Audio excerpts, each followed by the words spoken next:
இணையாண்ட குருநாதன் பொற்பாதம் போற்றி. இந்த ஜோதிட கலையை எனக்கு கற்றுக் கொடுத்த குருமார்களின் பாதம் தொட்டு உங்களை எல்லாம் சரவண பீடம் யூடியூப் சேனல் மூலம் சந்திப்பதிலே மற்றற்ற மகிழ்ச்சி. இது சரவண பீடம் ஆன்மீக ஜோதிட ஆராய்ச்சி மையம், கோவை. அன்பர்களே, இந்த பதிவிலே சிம்ம லக்னத்தில் பிறந்த ஒருவருக்கு பாதகாதிபதி எந்த கிரகம், பாதகஸ்தானம் எது, அந்த பாதகாதிபதி என்ன பலன் செய்வார் என்பதை பற்றிய ஒரு பதிவு இது.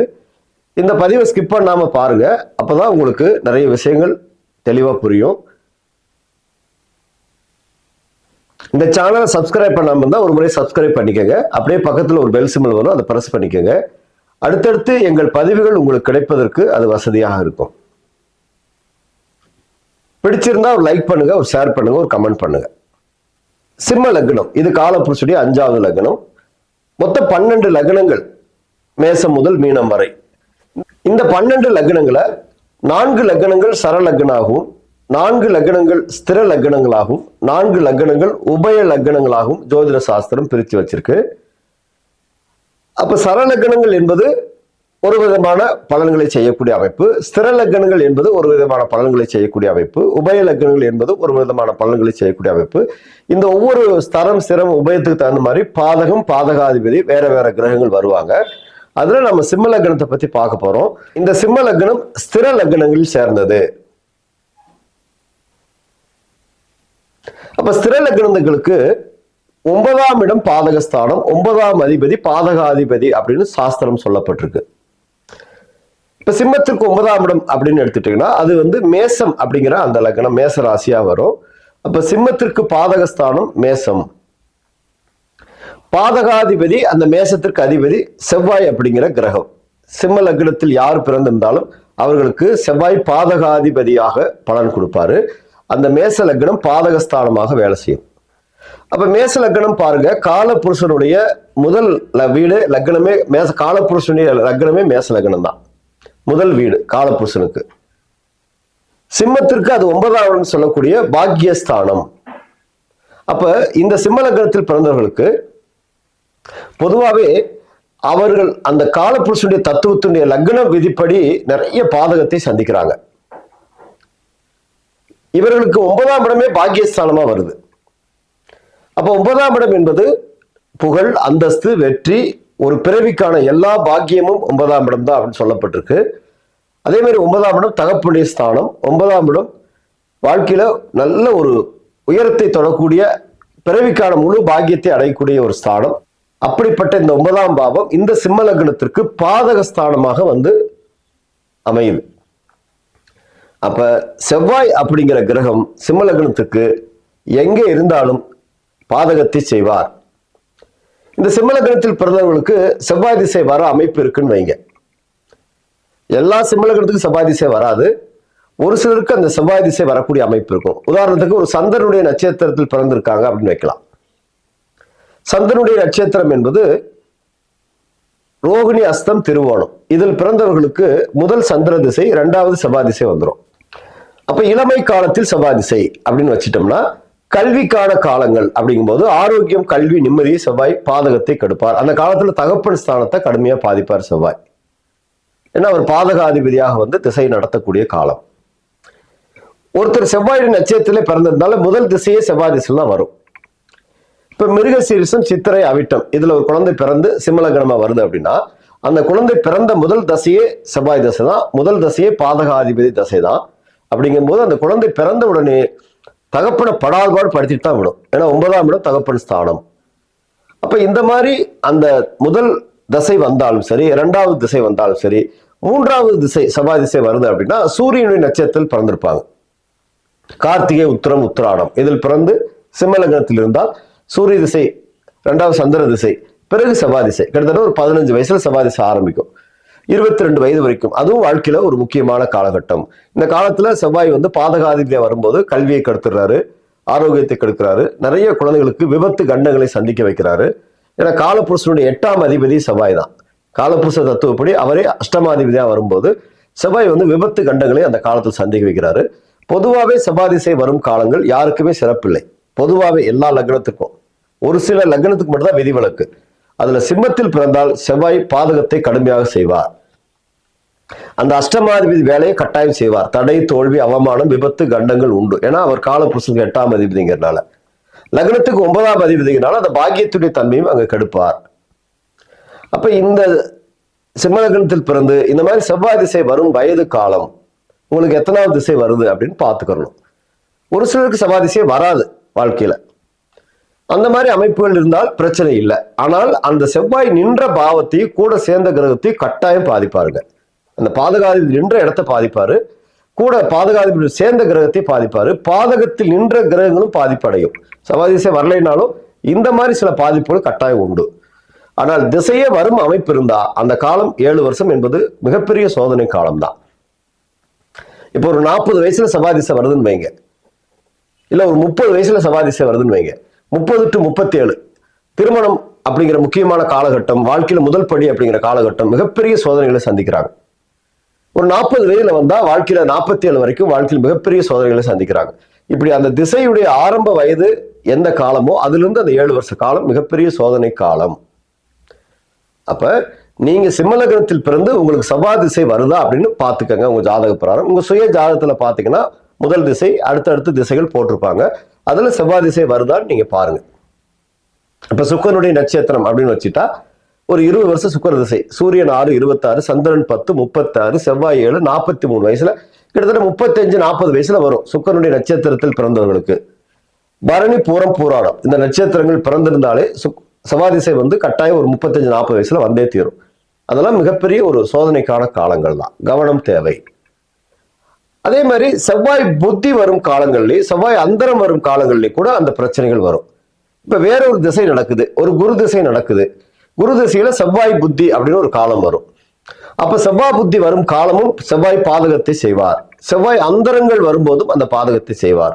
அப்ப எந்த திசை நடந்தாலும் புத்தி அந்தர காலங்கள்லயும் செவ்வாய் திசையே நடக்கும் காலங்கள்லயும் கட்டாயம் செவ்வாய் பாதகத்தை செய்வார் என்பது உங்க ஜாதகத்துல நீங்க பார்த்து தெரிஞ்சுக்கணும். அப்ப பாதகாதிபதி எந்த பாவங்கள்ல நிக்கிறாரு அப்படின்னு வச்சா அதுக்கு தகுந்த மாதிரி அந்த பலன்களை வந்து கெடுக்க செய்வார். இப்ப உதாரணத்துக்கு செவ்வாய் வந்து உங்க சிம்ம லக்னத்திலே இருக்காருன்னு வைங்க, பாதகாதிபதி போய் லக்னத்தில் இருப்பது. பொதுவாக அவர் பாக்கியாதிபதி, சில பாக்கியங்களை வாழ்க்கையில கொடுத்தாலும் பாதகத்தை செய்யாம கொடுக்க மாட்டாருங்க. இது 100% உண்மை. நீங்க அனுபவத்தில் நாங்க பார்த்துட்டோம், நிறைய கிளைண்ட் கிட்ட பார்த்துட்டோம். பாக்கியாதிபதி சார் அவர் நல்லது செய்வார் சார்னா கட்டாயம் செய்வாருங்க. ஆனால் பாதகத்தை தராமல் பாக்கியத்தை தரமாட்டார். அப்ப அந்த சிம்ம லக்னத்துக்கு அவரே 4ஆம் இடத்துக்கு அதிபதியாகவும் 9ஆம் இடத்துக்கு அதிபதியாகவும் வராது. 4ஆம் இடம் சுகஸ்தானம், ஆரோக்கியம், நிம்மதி, சொத்துகள், இடம், நிலம், வீடு, வாகனம், அது தாயார் ஸ்தானம். அதே மாதிரி 9ஆம் இடம் பாக்கியம், புகழ், அந்தஸ்து, வெளிநாடு. அதே மாதிரி தகப்பனுடைய ஸ்தானம். இது இந்த மாதிரி செவ்வாய் 4, 9க்குண்டான தன்மைகளை பூரா பாதகம் செய்வாருங்க. அதே மாதிரி அவருடைய நின்ற லக்ன பாவம் அப்படிங்கிற போது அந்த சிம்ம லக்னத்தில் இருக்கும்போது அந்த ஜாதகருக்கு வாழ்நாள் பூரா எந்த ஒரு பலனையும் கிடைக்க விடாமல் செவ்வாய் நிறைய தடை தோல்விகளை கொடுப்பார். பிடிவாதங்கள், நிறைய கோபம், அடமன்தனம், எடுத்தறிஞ்சு பேசுற தன்மை, இந்த மாதிரி தன்மைகள் எல்லாம் உங்களுக்கு கூட இயல்பிலே அந்த செவ்வாய் லக்னத்தில் இருக்கிறவங்களுக்கு அந்த செவ்வாய் பாதகாதிபதி வரும்போது கூட வந்துடும். இதெல்லாம் சிம்ம லக்னத்தில் செவ்வாய் இருக்கும்போது. அதே மாதிரி 2ஆம் பாவத்துல செவ்வாய் இருக்காருன்னு வைக்கலாம். கன்னியில செவ்வாய் இருக்காருன்னா பொதுவாகவே ஒரு பழமொழி உண்டு, கன்னி செவ்வாய் கடலும் வற்றி போகும் சொல்லியிருக்காங்க. அப்படின்னா அங்கு பகையா இருக்காரு செவ்வாய். அது சிம்ம லக்னத்துக்கு 2வது பாவம், தனம், குடும்பம், வாக்குஸ்தானம். அப்ப செவ்வாய் 2ல இருக்காரு அப்படின்னா பொருளாதாரத்துக்கான முழு தடையை ஏற்படுத்திடுவார். அதே மாதிரி கோபம், பேச்சு, எழுத்தறிஞ்சு பேசுறது, வாக்குஸ்தானம் இல்லையா, ஆக்ரோஷமான பேச்சுகள், மற்றவங்களுக்கு கட்டுப்படாம பேசுறது, அதே மாதிரி சூடான உணவுகள் சாப்பிட்றது, ரொம்ப ஸ்பைசியா சாப்பிடுறது, உணவுனால உடல் ஆரோக்கியம் கெடுறது, உணவு பழக்கத்தினால, இதெல்லாம் 2ஆம் இடத்தில் செவ்வாய் இருக்கும்போது. அடுத்து 3ஆம் இடம் துலாத்துல செவ்வாய் இருக்காருன்னா செவ்வாய் அங்கு மறைவு ஸ்தானம், 3, 6, 8, 12 மறைவு ஸ்தானங்கள். இப்போ பாதகாதிபதி மறைஞ்சிருந்தாருன்னா ஒரு கெடுதல் கம்மி தான். அப்போ வந்து இருந்தாலும் பாதகத்தை செஞ்சாலும் பெரிய பாதகங்கள் இருக்காது. அது இளைய சகோதர ஸ்தானம் அப்படிங்கும்போது இளைய சகோதரர் வழியில சில பிரச்சனைகள், சில பாதகத்தை செய்யுது. அடுத்து 4ஆம் இடம், அது செவ்வாய் ஆட்சி வீடு, அங்க சுகஸ்தானம், இடம், நிலம், வீடு, வாகனம், ஆரோக்கியம், நிம்மதி, தாயார் ஸ்தானம். அங்க பாதகாதிபதி ஆட்சி பெறும்போது அந்த 4ஆம் இடத்துடைய தன்மையை பூரா கெடுத்துட்டு தான் போவாருங்க. ஒரு வீடு கட்டுறது அவங்களுக்கு ஒரு பெரிய கனவு, ஒரு இடம் வாங்கி வீடு கட்டலாங்கிறது வாழ்க்கையில கனவா கடைசி வரைக்கும் போய் கடைசி காலத்துல அந்த கனவு அவங்களுக்கு ஒரு நனவாக மாறும். ஏன்னா பாதகாதிபதி வேலையை என்னன்னா, ஆரம்பத்துல எல்லாம் அதுக்கான தோல்விகளை நிறைய கொடுத்து அதை அனுபவிக்க விடாம பண்ணி கடைசி காலத்துல கொடுக்கறது தான் பாதகாதிபதி வேலை. திசை முடிவுல கொடுக்கறது தான் பாதகாதிபதி வேலை. அப்ப பாதகாதிபதி என்றாலே கெடுதலை தந்து தடை தாமதத்தை தந்து அனுபவிக்க வைப்பார். அப்ப அந்த ஒரு வீடு கட்டுறது சிம்மலக்னத்துல பிறந்தவங்களுக்கு அந்த பாதகாதிபதி நிறைய தாமதத்தை கொடுத்து கடைசியில அனுபவிக்க வைப்பாருங்க, பாக்கியத்தை கொடுப்பார். ஆரோக்கியத்துல கவனமா இருக்கணும். 4ஆம் இடத்துல செவ்வாய் இருக்கிறவங்க சிம்மலக்னத்தில் பிறந்தவங்க. 5ஆம் இடம் பூர்வ புண்ணிய ஸ்தானம். பாதகாதிபதி 5ல் இருக்காருன்னா பூர்வீக சொத்துக்களை அனுபவிக்க முடியாமல் போகுதல், பூர்வீக சொத்துக்கள்னால் பிரயோஜனம் இல்லை, வாழ்க்கையில பூர்வ புண்ணிய சாபங்கள் அவர்களுக்கு சேரக்கூடிய அமைப்பு. இந்த மாதிரி 5ஆம் இடத்துல புத்திரஸ்தானம்ங்கிறனால பிள்ளைகள் வழியில நிறைய பிரச்சனைகள், நிம்மதி குறைவு, இதெல்லாம் பாதகாதிபதி செய்வார். அடுத்து 6ஆம் இடம் மகரம். செவ்வாய் உச்சம் பெறுறாரு. பாதகாதிபதி உச்சம் அடையக்கூடாது. வாழ்க்கையில எவ்வளவு பிரச்சனைகளோ அவ்வளவு பிரச்சனைகள் தேடி வரும். ஏன்னா 6வது பாவம் வேற. பொதுவா 6ல மறைகிறது யோகம் என்றாலும் உச்சம் பெறும்போது அங்க மிகப்பெரிய துன்பத்தை தான் கொடுக்குறாரு. கடன், நோய், வழக்கு, எதிரிகள், கெட்ட சம்பவங்கள், இதெல்லாம் அந்த செவ்வாய் அங்க ஏற்படுத்துறாரு. சிம்மத்திற்கு 6ஆம் இடம் மகரம். 7ஆம் இடம் கும்பம். 7ல செவ்வாய் இருப்பதே செவ்வாய் தோஷம் அப்படின்னு சொல்லப்பட்டிருக்கு. அது களத்திர தோஷமாக மாறிடும். பாதகாதிபதி 7ல இருக்காரு. அப்ப திருமண வாழ்க்கைங்கிறதுல பிரச்சனை கட்டாயம் வரும். திருமண தடை, தாமதம், இதெல்லாம் ஏற்படக்கூடிய அமைப்பு. செவ்வாயுடைய அந்த பாதகத்தன்மை 7ஆம் இடத்துல கட்டாயம் வேலை செய்யும். அடுத்து 8ஆம் இடம். இது செவ்வாய் 8ல இருப்பதும் செவ்வாய் தோஷம் தான். மீனத்துல இருக்காருன்னு வைங்களா, அதுவும் செவ்வாய் மறைவு ஸ்தானம் தான் என்றாலும் செவ்வாய் தோஷமாக செயல்படும். ஆனாலும் செவ்வாய் அங்க மறைஞ்சிருக்கிறதுனால பெரிய பாதகத்தை செய்ய மாட்டார். 9ஆம் இடம் பாக்கியம். அவருடைய சொந்த வீடு, ஆட்சி வீடு. பாக்கியாதிபதி பாக்கியத்தில் இருப்பது யோகம் என்றாலும் பாதகாதிபதி போய் ஆட்சி பெறுறாருங்கும் போது அந்த பாதகத்தன்மை கொடுத்துதான் எல்லா பாக்கியத்தையும் கொடுப்பாரு. முதல்ல நிறைய போராட வச்சிருவாரு. திசை வரும்போது கவனம் தேவை. 10ஆம் இடம் தொழில் ஸ்தானம் ரிஷபம். 10ல செவ்வாய் இருக்காருனாலே பாதகாதிபதி 10ல இருந்தாலே தொழில மிகப்பெரிய கவனம் தேவை. கட்டாயம் தொழில பிரச்சனைகளை சந்திக்காமல் போக முடியாதுங்க. அதுல பூமி சம்பந்தமான ரியல் எஸ்டேட் சம்பந்தமான தொழில் இருக்கிறவங்க கட்டாயம் ரொம்ப தோல்விகளை சந்திக்கிறாங்க, கவனமா இருக்கணும். அடுத்து 11ஆம் இடம் லாபஸ்தானம், உபஜயஸ்தானம், அது மிதுனம். பொதுவாக 11ல எந்த கிரகம் இருந்தாலும் வெற்றியை தரும் அப்படின்றது பொதுவான ஒரு விதிவிலக்கு. அதுல பாதகாதிபதி போய் இருக்கும்போது கொஞ்சம் பாதகத்தை செய்து பிரச்சனைகளை கொடுத்துதான் லாபங்களை, வெற்றிகளை கொடுப்பாரு. ஒரு பயப்பட வேண்டியதில்லை 11ல இருக்கிறதுனால. 12ஆம் இடம் அது விரயஸ்தானம், கடகத்தில் செவ்வாய் நீச்சமா போயிடுறாரு. மறைஞ்சும் போயிடுறாரு, நீச்சமா போயிடுறாரு. பாதகாதிபதி மறைவது, நீச்சம் பெறுவது ஒரு பெரிய பலம் தான். நல்ல யோகங்களை செவ்வாய் கொடுக்குறாரு. இந்த மாதிரி சின்ன சின்ன விதிவிலக்கு ஒரு சில இடங்களுக்கு கிடைக்கும். இந்த மாதிரி 12 பாவங்களையும் அந்த பாதகாதிபதி நிற்கும் போது சிம்மலக்னத்துக்கு இந்த மாதிரி பலன்கள் பாதிக்க செய்யறது. அதுல செவ்வாய் கூட சேர்ந்த கிரகங்கள், பாதகாதிபதியுடன் சேர்ந்த கிரகங்களும் பாதகத்தை அடையும். இப்போ ஒரு ராகு திசை நடக்குது, செவ்வாய் ராகு சேர்க்கை அப்படின்னா ராகுக்கு செவ்வாயுடைய தன்மையை அப்படியே வாங்கி அதை ராகு திசை வேலை செய்யும். செவ்வாய் திசையும் அதுக்கடுத்து ராகு திசை ரெண்டும் ஒரே மாதிரி தான் பலன் கொடுக்கும். நிறைய பாதிப்புகள், அசையா சொத்துக்களை கடனுக்காக இழக்கும் நிலை. ஒரு பரணி நட்சத்திரத்துல பிறந்திருக்காங்க, சுக்கிரனுடைய நட்சத்திரம். ஒரு 40 வயசுல செவ்வாய் திசை ராகு திசை அப்படி வரக்கூடிய காலம். ஒரு 35ல ராகு தொடங்குது அப்படின்னா சொத்துகள் வாங்கி அதை வியாபாரக்கூடிய காலம். அசையா சொத்துக்களை கடனுக்காக இழக்கும் நிலை. இதெல்லாம் அந்த பிரச்சனைகள், சகோதர வழியில் பிரச்சனை. செவ்வாய் பாதகமாகும் போது சகோதர உறவுகளை போய் பாதிக்குது. அது மாதிரி அந்த கிரக சேர்க்கைகளும் பாதகத்தை ஏற்படுத்துது. செவ்வாய் கூட குரு சேர்ந்திருக்காரு. குரு மங்கள யோகம் அப்படின்னு சொல்லப்பட்டிருந்தாலும் அந்த குருமங்கள யோகத்தை செவ்வாய் அனுபவிக்க விடாம பண்ணுவாரு பாதகாதிபதியாக வரும்போது. செவ்வாய் சனி சேர்க்கை, தொழில், ஜீவனம். சிம்மலக்னத்துக்கு 7க்குடையவர் சனி. அப்ப திருமண வாழ்க்கைங்கிற ஸ்தானத்துல செவ்வாய் தொடர்பு வரும்போது பாதகத்தை செய்யறாரு. திருமணம் லேட் ஆகுது, திருமண வாழ்க்கையில் நிறைய பிரச்சனைகள் வருது. இப்படி எந்த கிரகத்துணை தன்மை அப்படிங்கிறத பார்க்கணும். இப்ப செவ்வாய்க்கு 3 பார்வைகள் உண்டு. அவர் நின்ற இடத்துல இருந்து 4, 7, 8 இந்த 3 இடத்த பார்ப்பாரு. செவ்வாய் பார்த்த இடத்த கடுமையா பாதிப்பாருங்க. அதுல பாதகாதிபதியா இருந்து அவர் அங்க பாக்குறாருன்னா அந்த இடத்தை பாதிக்காமல் போக மாட்டார். ஏதோ ஒரு வகையில அந்த பாவத்தினுடைய தன்மை அதை ஜாதகர் அனுபவிப்பது சிரமமே. அந்த பார்வைக்கான பலத்தை செவ்வாய் கெடுக்கிறார், பாதகத்தை கொடுக்கிறார்.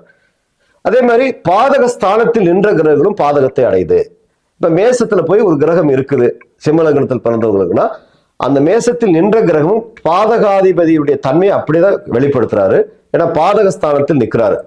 எனவே அதில் நின்ற கிரகங்களையும் பார்த்துக்கணும். இப்ப அந்த ஒரு திசை வருது, இப்ப உங்களுக்கு சனி திசை வருது, சனி மேசத்துல இருப்பாரு அப்படின்னா அதில் பாதகத்தில் நிற்கிறாருன்னு அர்த்தம். அவர் நீச்சமா இருப்பார், அது வேற. ஆனா பாதகத்தில் நின்று திசை நடத்துறார். அப்ப அந்த காலத்தில் சனி முழு பாதகத்தை செய்வார். அது மாதிரி பாதகத்தில் நின்ற கிரகங்களையும் பார்த்துக்கிறணும். இப்படி சிம்மலக்னத்தில் பிறந்தவர்கள் செவ்வாய் பாதகாதிபதி, 9ஆம் இடம் பாதகஸ்தானம். ஸோ எனவே அந்த செவ்வாய் தசை வரும் காலங்கள், புத்தி அந்தர காலங்கள்லையும் செவ்வாய் நின்ற பாவத்துடைய தன்மைகளும் அதற்கான தசாபுத்திகளும் வரும் காலமும், பாதகத்தில் நின்ற தசாபுத்திகள் வரும் காலமும் கவனமாக இருந்து அதற்கான எளிய இறை வழிபாடுகள், நல்ல சாந்தி பரிகாரங்கள் செய்து வாழ்க்கையில் முழு வெற்றிகளை அடையலாம். எனவே உங்க சுய ஜாதகத்தை ஆய்வு செய்து பார்த்து அதற்கான தீர்வுகள் நோக்கி பயணிக்கும் போது கட்டாயம் உங்களுக்கு பாதகத்திலிருந்து நிறைய விடுதலை கிடைக்கும். வாழ்த்துக்கள். நன்றி.